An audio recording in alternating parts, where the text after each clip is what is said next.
Imagina que una parte del Océano Pacífico se calienta apenas unos grados y que, meses después, millones de personas comienzan a quedarse sin comida.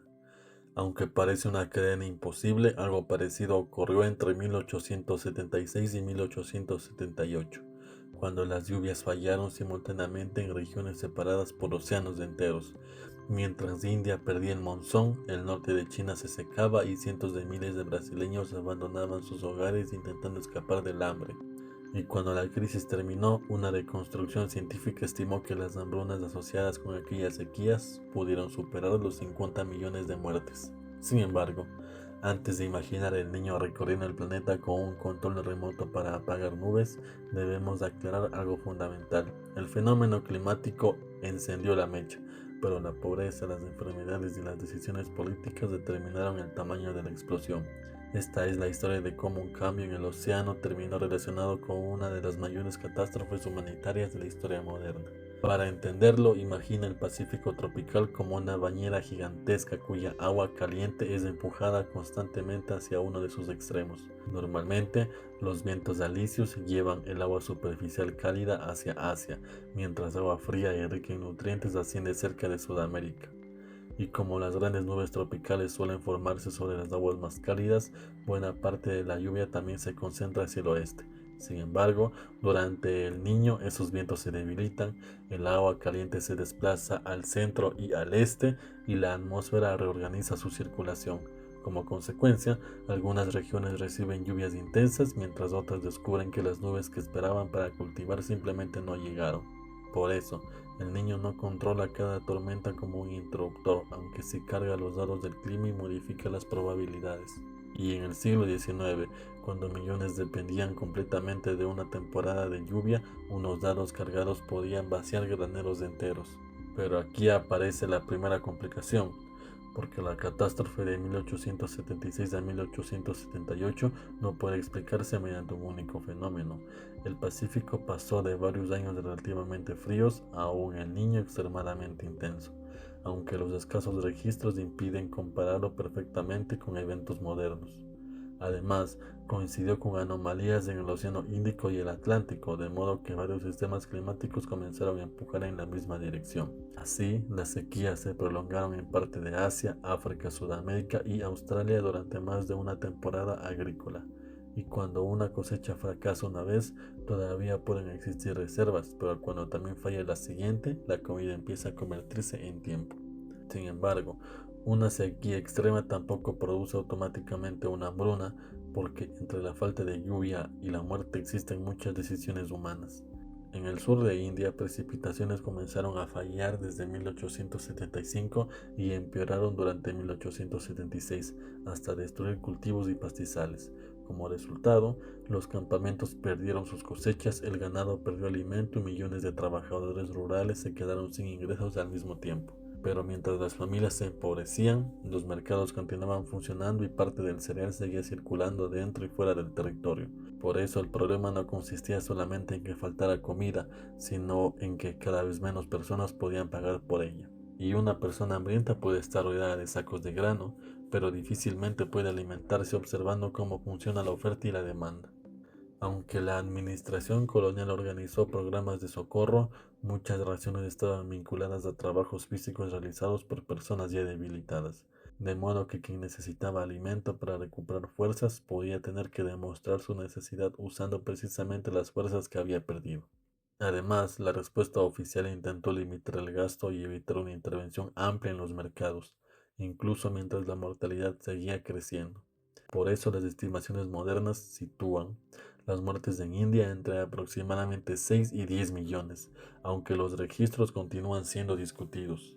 Pero muchas víctimas no aparecieron registradas como fallecidas de hambre, porque la desnutrición abría la puerta a cólera, disentería, malaria y otras infecciones.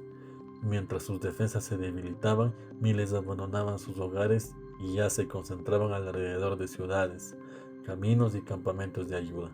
Y como aquellos lugares tenían poca agua limpia y condiciones sanitarias precarias, las enfermedades encontraban personas debilitadas reunidas en el mismo espacio.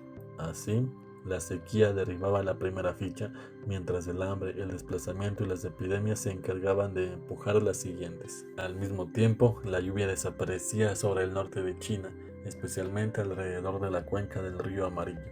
Aunque China tenía una larga tradición de graneros y ayuda estatal, su sistema estaba debilitado y mover alimentos por aquel territorio era lento y costoso. Por eso una provincia podía conservar reservas mientras otra, situada a cientos de kilómetros, perdía su población antes de que llegaran los cargamentos.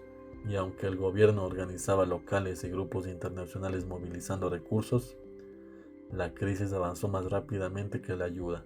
Como resultado, la llamada hambruna increíble pudo causar entre 9 y 13 millones de muertes en varias provincias del norte. Mientras tanto, la gran sequía destruía cultivos, rebaños y comunidades enteras en el nordeste de Brasil. Por eso miles de retirantes caminaron hacia ciudades costeras o regiones productoras, esperando encontrar alimento, trabajo y refugio. Sin embargo, las ciudades tampoco estaban preparadas, de modo que el hacinamiento y la desnutrición facilitaron epidemias como la viruela. Así, muchas personas lograron escapar de la sequía rural, pero terminaron atrapadas en una crisis sanitaria dentro de los lugares que debían protegerlas. Cuando los investigadores reunieron las crisis de Asia, África y Sudamérica, estimaron que la mortalidad global pudo superar los 50 millones. Sin embargo, esa cifra no procede de un contador mundial exacto, porque numerosos territorios carecían de censos y registros médicos confiables. Por eso debe entenderse como una reconstrucción histórica, aunque incluso una cifra de varios millones menor seguiría describiendo una tragedia difícil de imaginar.